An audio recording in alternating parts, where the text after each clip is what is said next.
Masjid-masjid dan surau Jumaat perlu mewujudkan seksyen khas bagi golongan muda untuk memaksimumkan fungsi masjid sambil mengimarahkan tempat ibadah itu. Untuk laporan lanjut, terus saja bersama Ahnaf Bakar di Kompleks Islam Putrajaya. Ahnaf, silakan.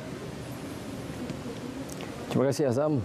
Saranan diberi Menteri di Jabatan Perdana Menteri Hal Ehwal Agama Datuk Idris Ahmad bagi membolehkan pelbagai program rintis dianjurkan. Ini bagi meluaskan fungsi masjid supaya tidak hanya menjadi tempat ibadah, sebaliknya sebagai pusat perkembangan ekonomi Islam.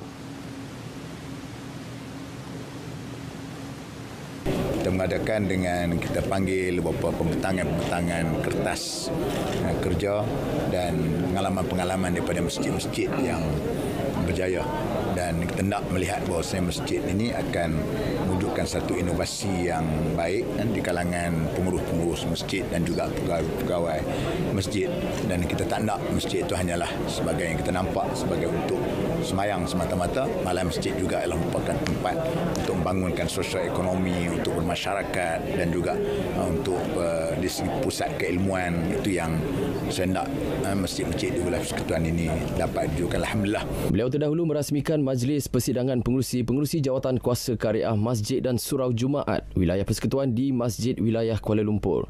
Menerusinya satu kertas cadangan tentang penubuhan tabung pembangunan serta penyelenggaraan masjid dan surau di wilayah persekutuan dibentang untuk membantu masjid atau surau menjana pendapatan. Pada majlis sama, Jawi turut menandatangani Memorandum Persefahaman MOU Masjid Hijau bersama Universiti Melaya bagi mengimplementasikan amalan lestari dan inovasi hijau masjid-masjid di wilayah persekutuan.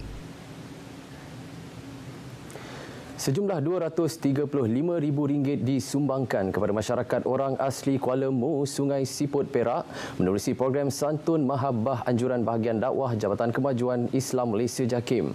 Pengarah kanan Bahagian Dakwah JAKIM, Ruslan Said berkata, lebih 7 syarikat korporat terlibat untuk sama-sama membantu dan menghayati kehidupan masyarakat orang asli di pedalaman.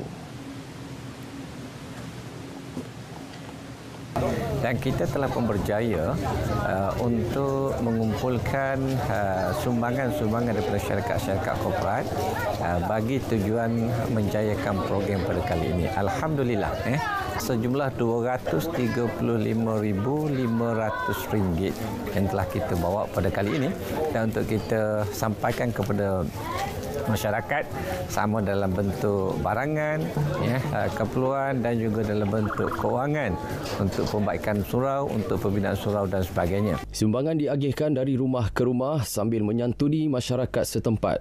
Turut diadakan forum mini tentang indahnya Islam melibatkan ahli panel mualaf dalam kalangan masyarakat orang asli.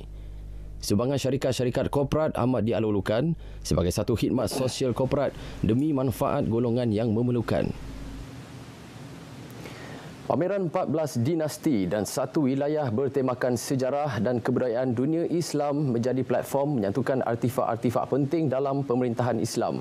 Menariknya, ia pernah dipamerkan di Tokyo National Museum, Jepun bermula Julai 2021 hingga Februari lepas untuk mendedahkan sejarah pemerintahan penting tamadun Islam kepada masyarakat di negara berkenaan.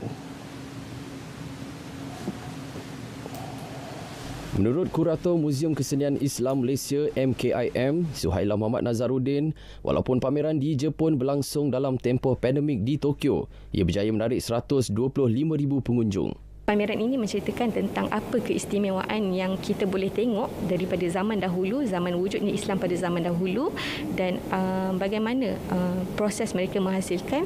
Jadi saya menjemput anda semua untuk datang ke pameran ini untuk kita sama-sama mengenal pasti dan menghargai seni-seni Islam yang ada pada 14 dinasti dan satu wilayah ini, dan insya-Allah pameran ini akan menjadi sebagai tingkap ataupun sebagai pintu untuk anda mengenal pasti lagi kebanyakan artifak yang kita ada dalam muzium kita.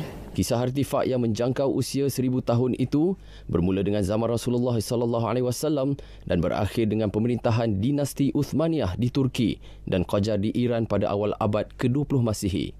Kini artifak-artifak tersebut boleh disaksikan di pameran yang sedang berlangsung di Muzium Kesenian Islam Malaysia Kuala Lumpur sehingga 16 Oktober depan.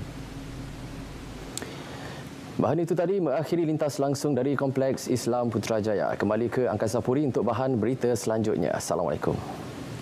Ya, baik. Terima kasih Ahnaf dengan laporan dari JAKIM.